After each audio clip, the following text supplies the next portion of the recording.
Welcome back. We're going to talk a little bit more about the scanner, specifically the back end of it and why there's no next string.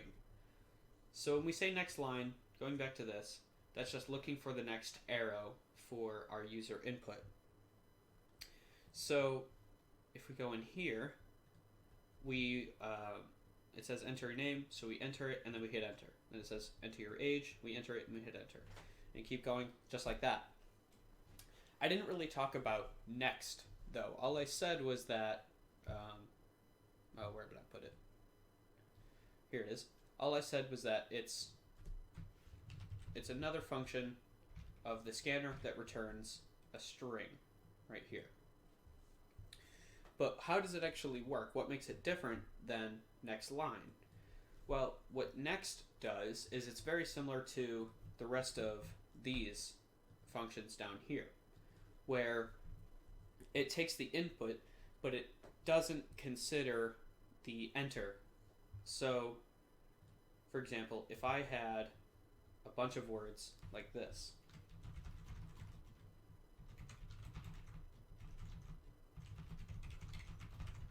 let's say this is our input, and then we have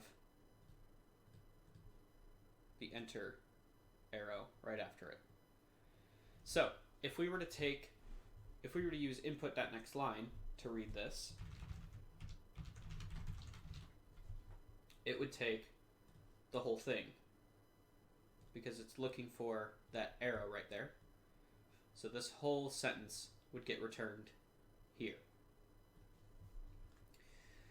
If we used input.next, however, what input.next does is it looks for spaces or anything that's not a string, essentially. So if we said input.next, that would say, okay, here's that. Oh, and then it found a space, so we're going to stop there. So input.next would become this. And then if we called input.next again, like that, this one would become the next word, which is. So that would get returned over here. So what you can kind of do with this then is, let's make another class just so I can get a fresh slate. Scanner properties. Okay. So if I said something like, well, first we need a scanner.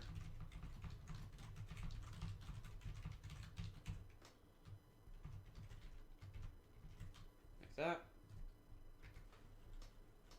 And if I said something like enter your name, age, favorite color, and favorite number. Something like that. So I'm asking 4 different questions in this single line. Then I can say, in that same order, string name equals input.next. Then I can say int age equals input.nextInt. String color equals input.next. And lastly, int favnum equals input.nextInt again.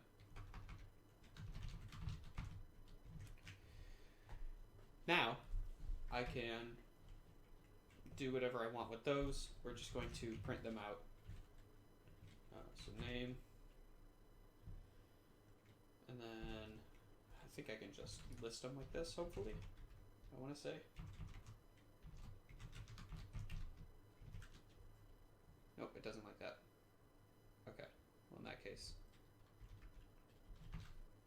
we'll put spaces in between them.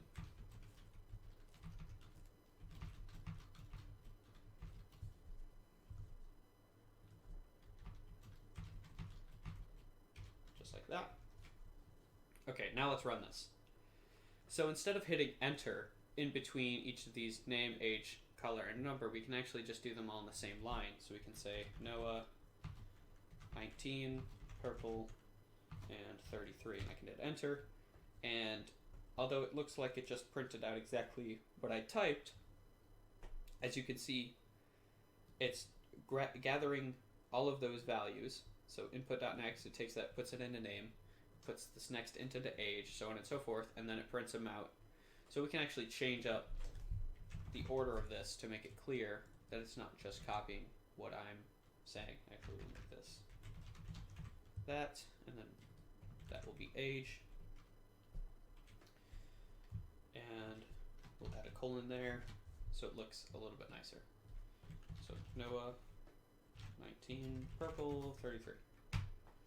And as you can see, it moved it around a little bit, added a colon in front of my name, because it's not just repeating what I typed in, it's actually storing those values and then accessing them again. Now I still should be able to go line by line, just like this, and that still works perfectly fine. So again, it's just ignoring that enter symbol. So when I say Noah enter, it doesn't actually, that part doesn't matter. I can include it, or I can just put a space, and it still reads it the exact same way. So it's kind of up to you how you want to implement. If you're retrieving multiple values at once, like let's say you have someone filling out like their car registration for something, and you need to ask them, okay, what's the make of car? What's the model? What color? What year? What color is it? And stuff like that. You can ask all of those questions on the same line, and then just have them enter it however they want, whether they want to do it all on the same line or going line by line. So that's sort of just a little bit more about the scanner. And of course, we also still have the other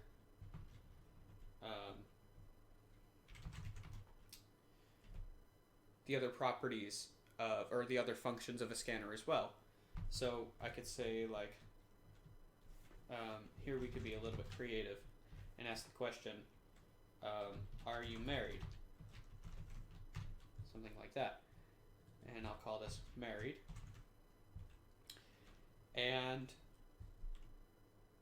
we could either have them enter the word true or false, but that might be a little weird in this context, because you wouldn't really answer, are you married? You wouldn't answer that with true or false. You would either answer yes or no. But, do we type out the word yes? Do we just use the letter? And that's where we have to get a little bit more clever. So we can say, are you married? And then here, just indicate, Y or N, just like that. So if they enter a Y, that means yes. If they enter a no, that means no, they're not married.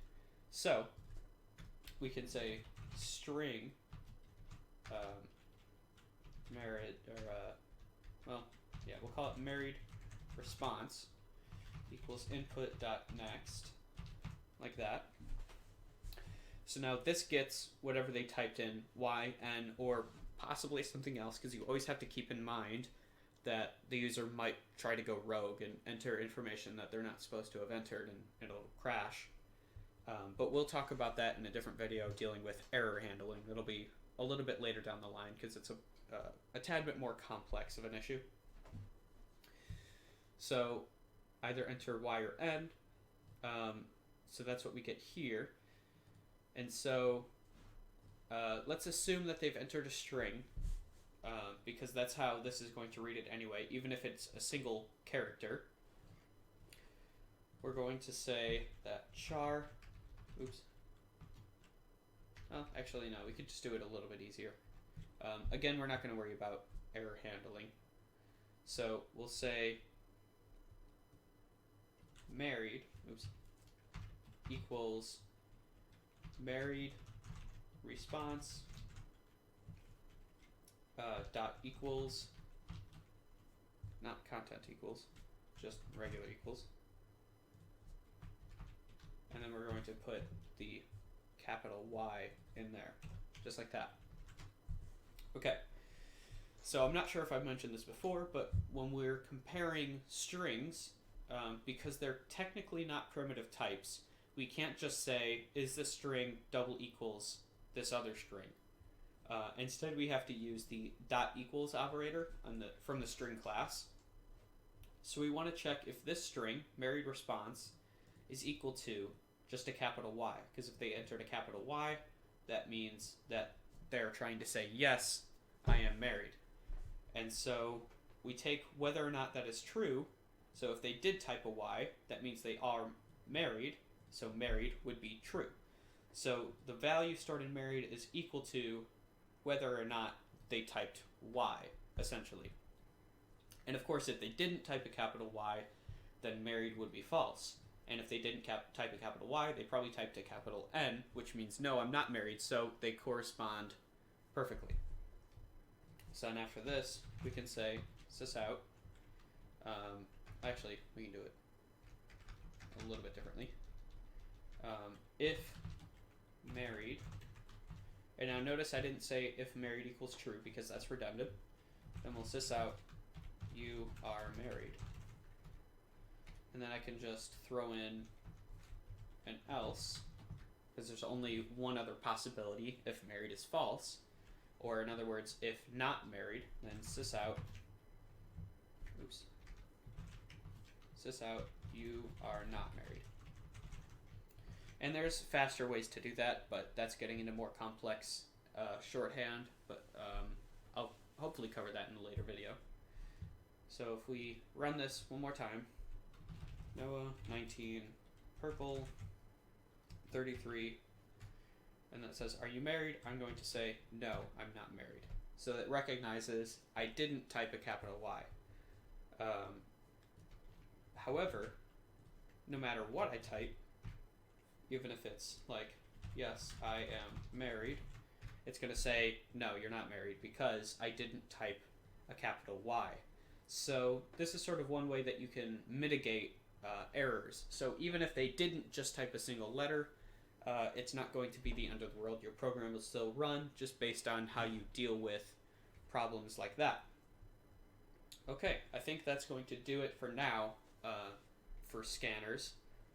And if some more complex issues come up that I think of, I will be sure to make another video on that.